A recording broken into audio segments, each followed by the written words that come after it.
Hi everyone and welcome to the channel. Today I'm going to be reviewing the Daystate Griffin.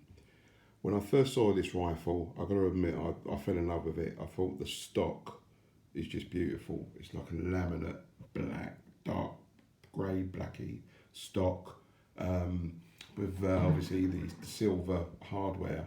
I was having a look on the Daystate website and various other sites and obviously realised that it had been discontinued. So I had a look on Gun Trader and there was a trader that was doing one of these, and I rang them up, agreed to a price and purchased it straight away because I didn't want to let it go. I think you can agree with me, it's a really nice air rifle. It's gorgeous. It's been well put together, well styled. If you just look at it, it's very much based, I believe, on the Hunterfield target. And yeah, I just saw it and thought, I've got to have that one. I'll just run through some specs though. So we've got an overall length of 1166 mil, barrel length is 431, cylinder capacity is only 144 cc, weight unscoped is 4.3 kg, and it was made in calibers .177 and .22, although I believe .177 would have been the most popular caliber for HFT. 10-shot magazine, fill pressure is 230 bar, but I normally always fill up to 200. The power shots in 12 foot-pound, it's about 130 in 22 and 110 in 177. The trigger is fully adjustable, match grade, as you can see there, trigger. Just a manual rotary safety, and I think when it was made, there was a left-hand option, sling swivels, bolts, and all the rest of it, and you could get it in FAC.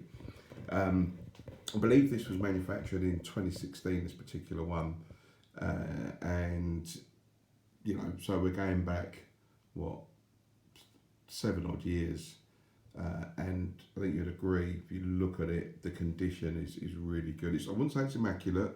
There are some marks on it, which I was made fully aware of before I purchased it, but to be honest with you, for that age, it's in very, very good condition. If we start from the back, you've got the adjustable butt pad, rubber butt pad, and that gives you up and down, left and right, so it pretty much gives you that HFT adjustability. The cheek piece, that's ambidextrous, really nice cheek piece. It you know, protrudes out both ways to give you really good cheek rest capability. You've got the thumb hole, obviously the thumb hole design, so you can obviously go up here with your thumb or through to the trigger. As you see there, you've got the trigger. And as I said, it's fully adjustable up, down, left and right. You've got the adjustable hamster as well. So if you're sort of doing, I think HFT is mainly about sort of freehand shooting, I believe. I'm no HFT expert, and I don't claim to be, but from what I've seen, they're either sort of kneeling, sitting down or standing. And the hamster is the idea, I believe, of that is just to give that sturdiness and support. You've got your bolt action, really nice bolt action on this, with your safety just below it, with the sort of red bit there, as you can see. Really nice sort of anodized silver action there. It's got the single shot tray in it. You can see the working pressure there, 190 bar. As I said, I generally go to 200 as a maximum. Really nice silver air tube there, as you can see, with the barrel. Believe this is the Hugget, so it's the Hugget barrel and shroud. And I've got to tell you, this gun is super quiet. It is really quiet. All you really hear is the twang on the action when you fire it.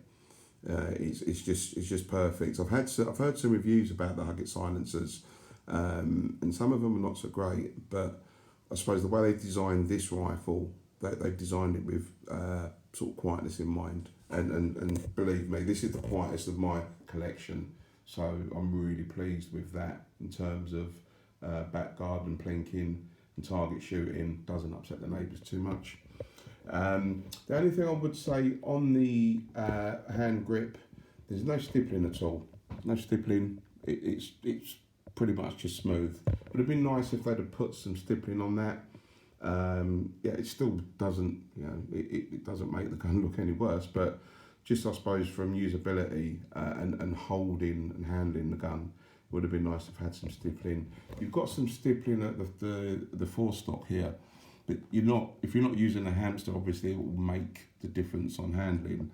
But I always keep the hamster on, or I'll have it on a rest, because to be honest, this rifle is not, 4.3 kg. It's not light, but the idea is to give it the sturdiness.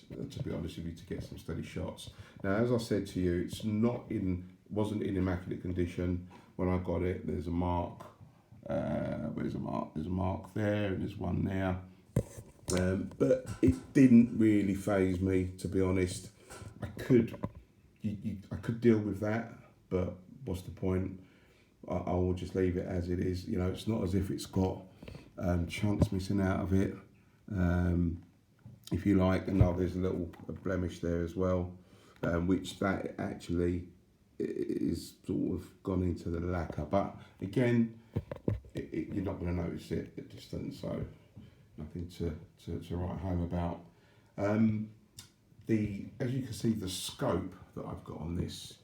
Now, this is the West Hunter. I wanted to have a silver scope to suit the action. I used to have a Hawk, I think it was 6x24 by 50, but I also wanted a first focal plane. So I decided to get the West Hunter scope. This scope, 6x24 50. First focal plane. That's the first focal plane. It's the first focal plane scope that I've had, and I've got to admit, it makes all the difference. It makes all the difference because that reticle is moving with your depth of field, so you're not constantly zeroing at distances. So whether I'm firing 50 meters or whether I'm firing 20 meters, you're pretty much bang on target without having to re-zero into the shorter or longer distances. It's a really nice scope. I ordered it off of, I think it was DHgate, so it took a couple of weeks to come through, but it's got the sun shroud on it. It is really nice. You've got the side wheel there, you can see, side focus wheel, and that makes it all the better for your parallax, to be honest with you. When you're doing it with just the actual dial, sometimes it gets a little bit cumbersome, and you're sort of going off focus. With the wheel, it makes it a lot better. The fill port is at the front, tucked away behind the end. So if we look here, that's the fill port just behind there, and you don't need a Foster fitting for that. You literally just put your filler probe straight on the end of that. And that's a good thing about this rifle and others, where I think all manufacturers should do this. They should just have the fitting that will go directly onto the fill probe adapter without having the Foster fittings. It's just pointless, if you ask me. And I really don't know what the gain is through not doing it in that way.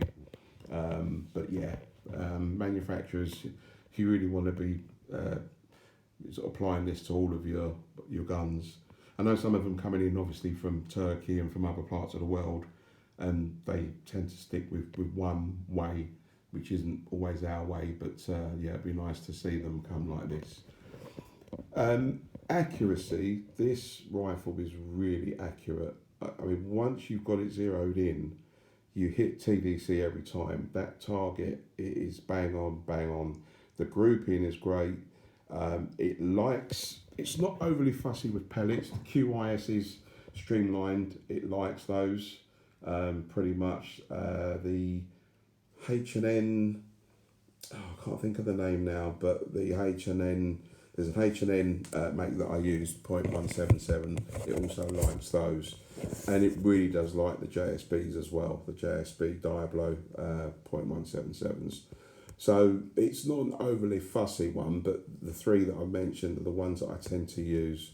I get the best FPS out of those and the best accuracy. So I hope you like this review. I hope you like the gun. As I say, I love it. Am I going to part with it at some point? No. I think where these have become, where they were discontinued anyway, they're pretty much collectible now.